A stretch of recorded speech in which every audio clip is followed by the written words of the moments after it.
제38장 예수께서 말씀하십니다. 너희들은 내가 지금 너희들에게 말하고 있는 이러한 가르침들을 듣기를 갈구하였다. 너희들은 나 이외에 어느 누구로부터 이에 따른 가르침들을 받을 수 없을 것이다. 너희들은 나를 찾아도 나를 발견하지 못하는 그런 날이 올 것이다. 참 어렵고도 난해한 말씀을 하셨습니다. 예수님께서 너희들은 내가 지금 너희들에게 말하고 있는 이러한 가르침을 듣기를 갈구하였다. 진리는 하나이고 세계로 나뉘어 운행되는 세상의 법도는 빛의 법도를 아는 이에게부터 비롯된다. 빛의 자식들은 빛의 품으로 돌아갈 수 있기를 또 있는 또 그러한 그 가르침을 받기를 갈망하고 있습니다. 그 품속으로 돌아가기 위한 탁한 기운, 이걸 원죄라 얘기를 하는데 밝혀달라고 또 밝힐 수 있는 길을 가르쳐달라고 애원하는 것입니다.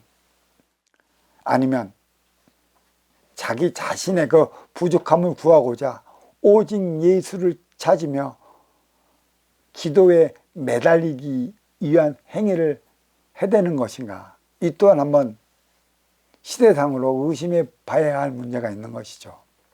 빛처럼 그 행위를 다하며 살아가는 것에 있다. 가르침은 그 무엇에도 구애받지 않고 거침없이 살아가라는 가르침인 것이다.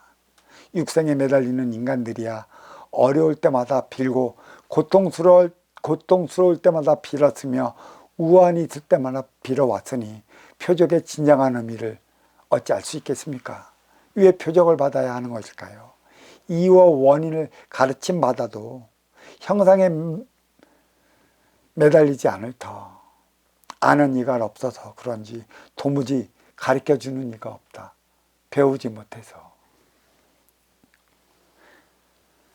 예수님께서 이렇게 말씀하셨습니다. 나 이외에 빛의 품으로 돌아가는 길을 아는 이가 없다고 말씀입니다. 하늘에 계신 하나뿐인 님의 뜻을 아는 이만이 가능한 것이라 듣는 이들도 그만큼 갈구하고 있는 것입니다. 어려워서 찾아가면 빌라고 가르치고 힘들어서 찾아가면 기복이나 권유하니 고통스러워 찾아가면 천도대나 운운하니 어떻게 삶이 나아질 수 있겠습니까? 진리의 말씀이라 어버이 품으로 돌아가는 길을 가리키는 말씀이라 갈망하지 않을 수 없는 것이죠. 때묻지 않는 순수한 이들에게는 말입니다. 너희들은 나 위에 어느 누구로부터 이에 따른 가르침을 받을 수 없을 것이다. 너희들이 나를 찾아도 나를 발견치 못하는 그런 날이 올 것이다. 때가 왔다는 것이에요. 진리인지 논리인지조차 모르는 판국에 어떤 가르침이 치우쳤는지 치우치지 않았는지 욕심쟁이 인간들이 알 수 있을까요? 육관다 아니가 흔들릴 때마다 이곳저곳을 기웃거려 했으니 옳고 그름의 분별을 대부분 잊어버리고 살아가고 있습니다. 유튜브에선 신을 흠모하는 법문을 해대는 통에 길을 잃고 헤매는 이들이 갈수록 늘어나고 있습니다. 이 단체에서도 실망하고 저 단체도 실망한 이들 뿐이라 믿을 곳 하나 없다면서 되레 직면한 자신의 어려움을 해결해 주면 그 가르침에 따를 것이라는 조건을 내거는 이들도 있어요.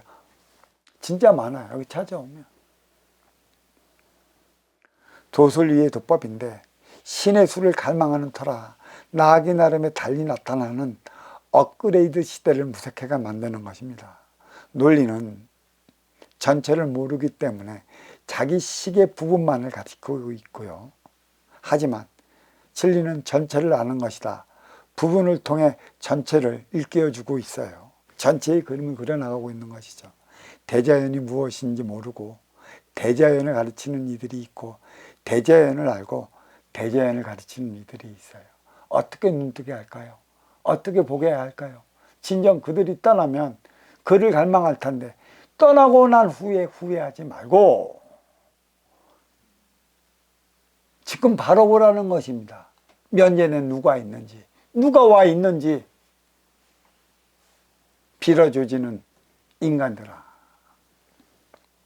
너희들은 어느 누구로부터도 이에 따른 가르침을 나 이외에 가르침을 받을 수 없을 것이라고 단언한다. 진리는 하나뿐인 하늘에 계신 님으로부터 나오는 것이지 형상에 매달린다고 나오지 않고 우상화시킨다고 나오지 않는다. 앞으로 이러한 기회가 많지 않을 터이니 귀담아 들으라는 것이에요. 왜 이러한 말씀을 하시는 것일까? 머무를 때와 물러설 때와 세상을 버릴 때를 아는 자는 진정한 선지자라는 것이죠. 주어진 시간과 허락된 공간에서 삶을 살아간다. 누가? 선지자들이. 재물에 매달릴까? 명예에 매달릴까? 목숨에 연연하지도 않는다. 빛의 자식으로 태어나 그저 그 행위를 다하고 빛의 품으로 돌아갈 뿐이다. 이 뜻이 담겨져 있습니다. 39장 예수께서 가라사대 바리새인들과 서기관들은 지식의 열쇠를 움켜쥐고 숨겨버렸다. 그들은 자신들도 들어가지 않았고 또 들어가고자 하는 이들에게 마저도 들어가도록 허락하지 않았다.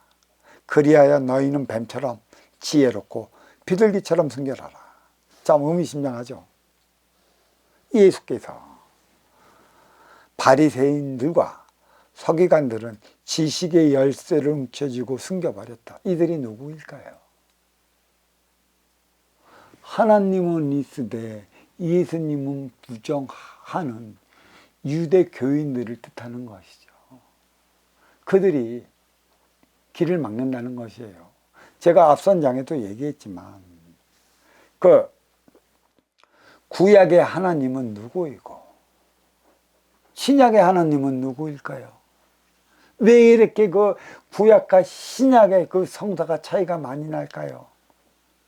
거기는 하나님을 위해 지내는 예서가 3권이나 들어있어요. 사서 5경에 보면. 참 하나님이 그 구약 때는 그리 가리키고 신약 때는 이리 가리킬까요? 한 번뿐인 하나님이. 하나님의 실체를 우리는 바로 봐야 돼요. 지식은 에고의 생각으로 나를 위해 내가 쌓는 것이요 지혜는 참나의 마음으로 너를 위해 내가 찾아 쓰는 것이라.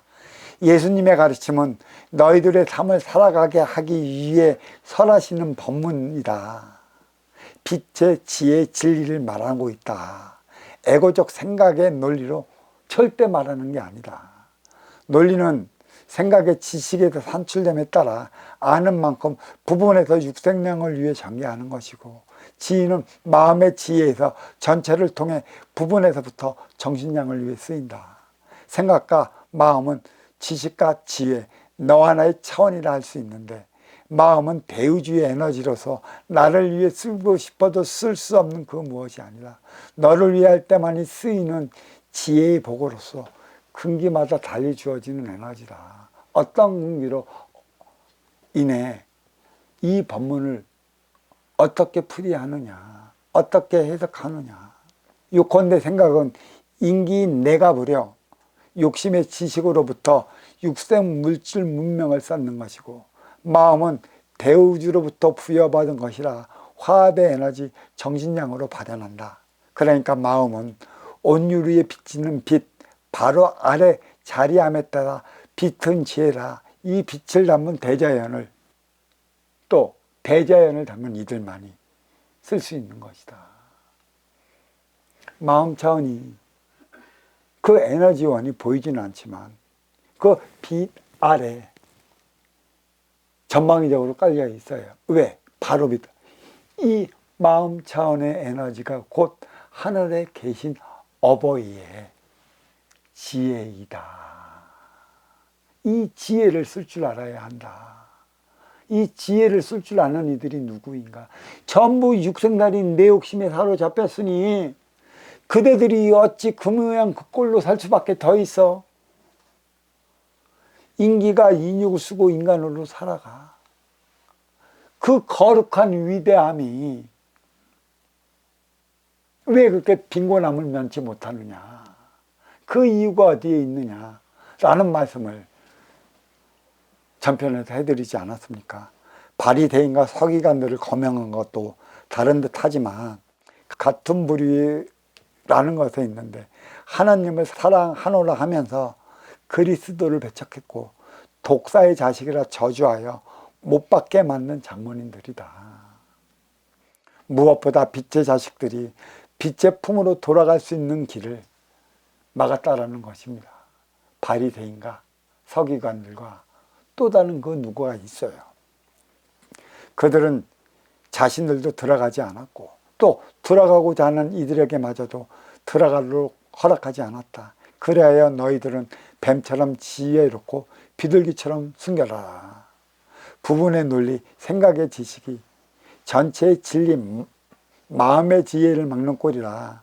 빛이 품으로 그들 자신은 물론이요 들어가고자 하는 이들마저도 막아버렸다는 것입니다.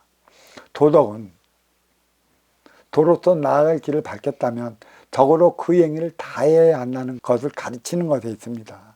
2000년 전이나 지금이나 무엇이 달려졌을까요? 우리의 삶이 마천루 육생 물질 문명만 세웠지 사문 정령 정신장 부재로 하나 되어 살아가지 못하고 있고 되려 퇴행하고 있습니다.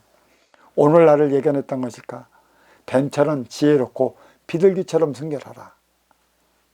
그런데 왜 그런 말씀을 하셨을까요? 지금까지도 대안을 그리에서 만들어내지 못한 것입니까? 반대국부 때문일까요? 그들은 진화 발전을 위한 적대 보완적 관계이지 않은가요? 그들을 통해 내가 발전하면 될 텐데 왜 멈췄냐는 것이에요. 제일 큰 문제는 자신들이 저지른 잘못이 어찌됐든 믿기만 하면 구원 받으리라는 기복 차원의 가르침에서 벗어나지 못하고 있고요. 지금도 여전히 그 행위를 벗어나고 있지 못해요. 큰 문제입니다. 아주 큰 문제예요. 왜 하나님만 믿으면 구원받는다고 너의 어려움을 다 해결해 줄 것이라는 가르침만 내리겠습니까? 가르치는 이들이 깨어나야 하는 것입니다.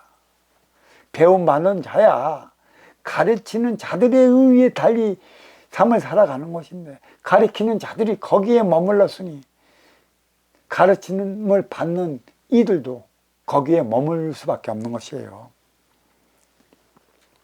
성서에서 뱀은 사악과 배반의 상징이다. 그런데 뱀처럼 지혜로워야 한다고 가르치신 것이 어디에 있는가? 허물은 살기 위해 받는 것처럼 살아있어야 뜻한 말을 이룰 수 있는 것처럼 그리스도는 떠나도 살아남아야 한다는 것에 있습니다. 비둘기는 예나 지금이나 평화와 순결의 상징이라 온누리에 비치는 빛처럼 사랑하며 살아가야 하지 않겠느냐는 그 가르침이 숨겨져 있는 것입니다.